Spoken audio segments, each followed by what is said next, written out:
Hey everyone, Noah Zerby here. This is one of a series of short videos looking at the tools of foreign policy.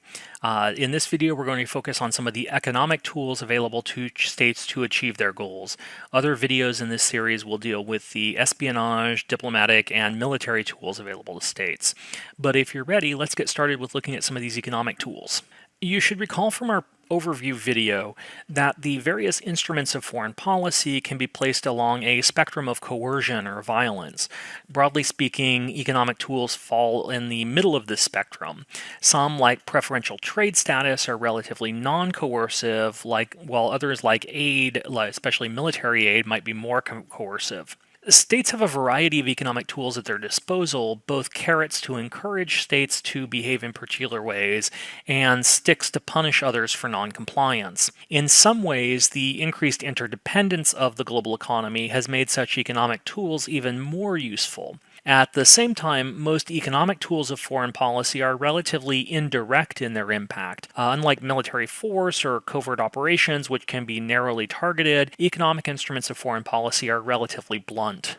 Probably the most frequently used economic instrument of foreign policy is foreign aid. We can think of foreign aid as the voluntary transfer of resources from one country to another. States give aid to pursue a variety of policy objectives. They may want to signal diplomatic approval or support for a specific government or their policies. They may want to encourage or reward particular behavior on the part of the recipient country.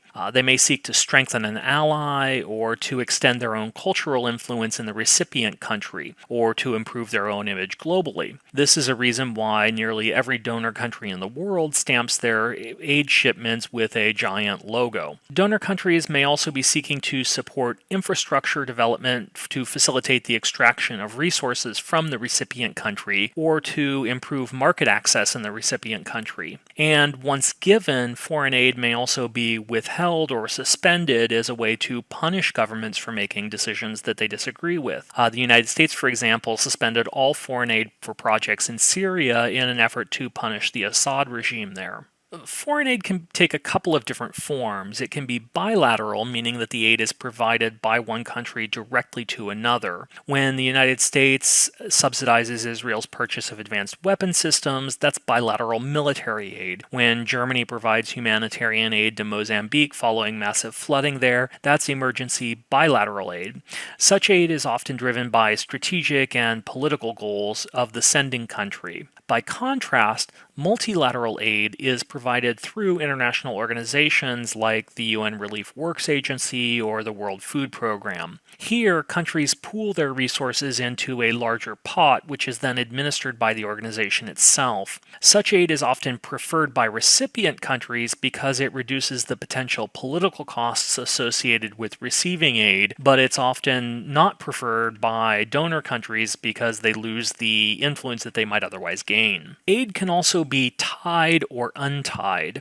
Tied aid is provided under rules that ensures the money is spent on what the donor wants it to be spent on. Often, tied aid is provided on the condition that it's used to purchase goods or services from the donor country. In other words, the donor country provides some amount of aid which can only be used to purchase goods and services from the donor country itself. Untied aid is provided free of any such conditions, leaving the recipient country free to determine how to best spend or utilize the resources it's provided to achieve its own goals. According to the OECD, the proportion of foreign aid that is tied to the specific purchase requirements from a donor country has increased over time. However, tied aid is less efficient, requiring greater bureaucratic oversight and often requiring the purchase of goods or services at above market rates. About 93% of all U.S. aid is tied aid, that is tied to the purchase of American goods and services, the highest rate in the world. The rate for most of the world's leading donor countries is generally about 20%. The United Kingdom, Ireland, and Norway are notable for their policy of only providing untied aid. Aid can also come either as a grant or as a subsidized loan. Grants do not have to be repaid by the recipient country. Loans have to be repaid to the donor donor, but usually come with a subsidized rate of interest that is much lower than the market rate, and often extended repayment periods that can span decades. And the loans themselves can be offered on so-called hard or soft terms. Hard loans must be repaid in a foreign currency, most often in US dollars, euros, or the like. Soft loans can be repaid in local currency terms of the recipient country. Thus, a soft loan to South Africa could be repaid in South African rand, while a soft loan to India could be repaid in Indian rupees, and so on. Finally, foreign aid can also be classified according to its intended purpose in the recipient country. Food aid can be provided in cash or in kind and may include not just the direct provision of food, but also things like seed, drinking water, and so on. Technical aid refers to the provision of technical expertise. Doctors, teachers, agricultural extension officers, engineers, and so on, generally intended to help develop the skill base in the recipient country. Project aid is tied to the support of a specific project or program, such as the construction of schools or hospitals. Emergency aid and humanitarian aid refer to the provision of urgent assistance after an incident like an earthquake, a fire, tsunami, flood, and so on. And finally, military aid is intended to strengthen the military or police forces in the recipient country and is almost always tied to the purchase of equipment and material from the country providing the training. If foreign aid attempts to use economic power to reward or encourage specific behaviors, then embargoes and sanctions are the opposite side of that coin, attempting to use economic power to discourage or disincentivize particular behaviors. Put simply, embargoes refer to commercial or financial penalties applied by one country against another, usually in an effort to isolate and affect a change in behavior of the embargoed country. Embargoes and sanctions are closely related. We usually think of sanctions as encompassing a host of trade restrictive measures, while embargoes usually imply a more severe form of sanction, often enforced through military measures like no-fly zones or naval blockades. Embargoes can encompass a range of policy options, ranging from relatively narrow and focused measures to broad restrictions on trade. Embargoes can thus include total freezes on trade, such as the U.S. embargo on Cuba, which was established in 1962 and prohibited American businesses and businesses with commercial activities in the United States from trading with Cuba. It was the longest standing and most comprehensive embargo in history, and its impact was often seen in Cuba's vintage automobiles. It was intended to punish Cuba and to move the country towards democratization and to punish the government for human rights violations. Other examples of embargoes might include the U.S. embargoes on grain shipments to the Soviet Union imposed after its invasion of Afghanistan in 1979, or the UN-backed embargo against Iraq after its 1990 invasion of Kuwait, or the UN-backed sanctions on Iran over its nuclear weapons program. But embargoes can also be more focused, limiting the impact to a particular economic sector or target group.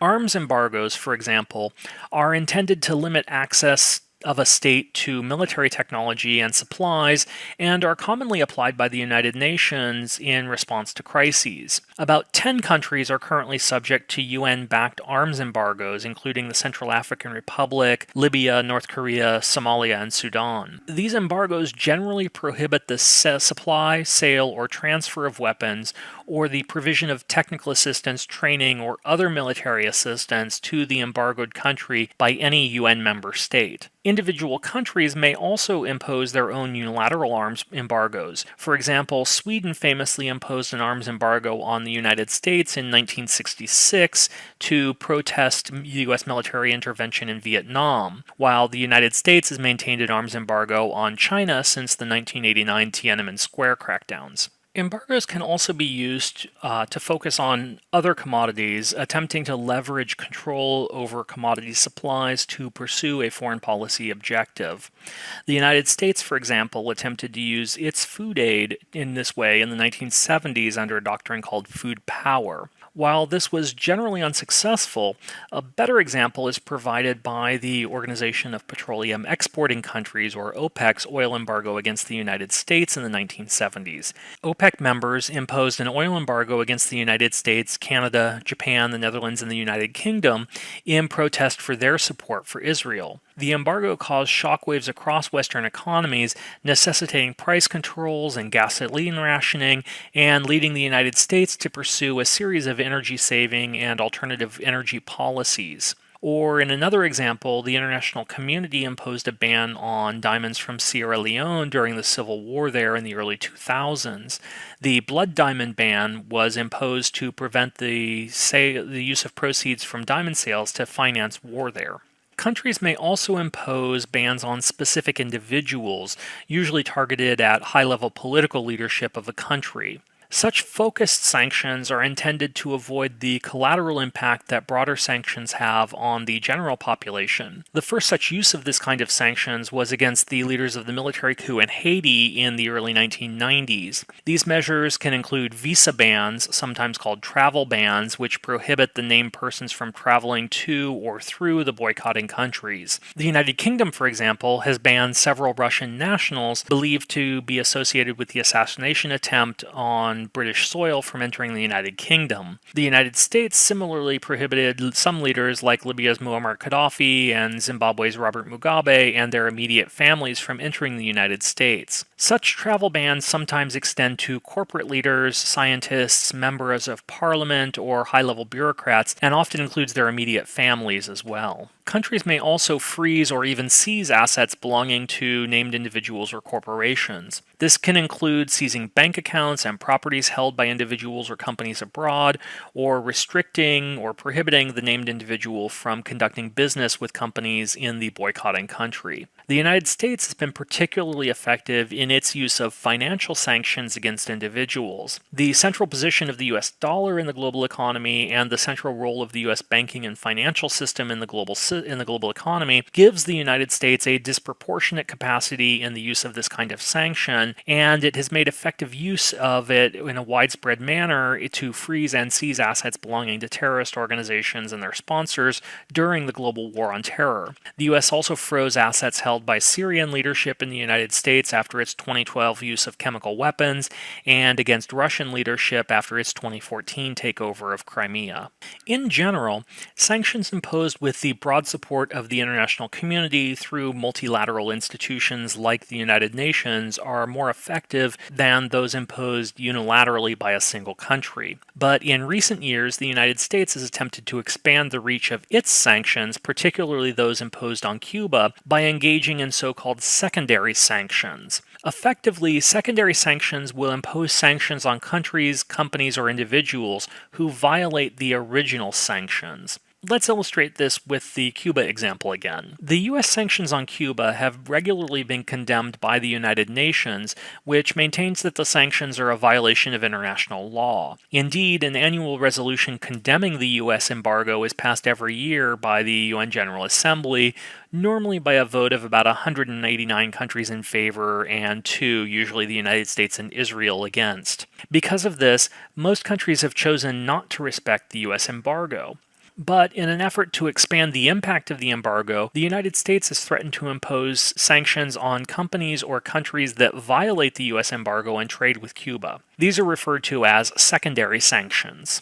Finally, countries may also choose to engage in much more limited and symbolic protests through boycotts. The best examples of these include the U.S. decision to boycott participation in the 1980 Moscow Olympic Games to protest the Soviet invasion of Afghanistan, and the Soviet decision to boycott the 1984 Los Angeles Olympic Games in response. Because they are relatively low cost, at least when compared to the risks of direct military confrontation, and at least for the country imposing them, sanctions are often a popular go-to foreign policy instrument. But do they work? The evidence is mixed. Sanctions which have broad and far-reaching objectives like regime change are notoriously unsuccessful. Again, we need only to look to the example of Cuba to see that. U.S. sanctions on Cuba have been in place for decades with little real impact on the political regime there.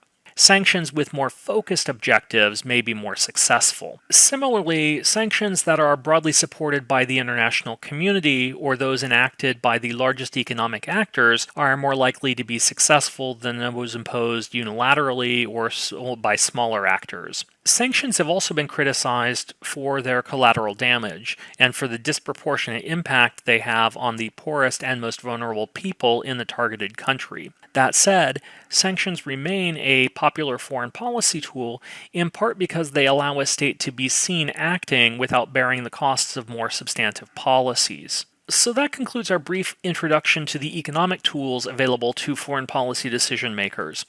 Leave any questions you have in the comments section below, and be sure to check out the other videos in this series. Thanks for watching, everyone. Have a good day. Bye.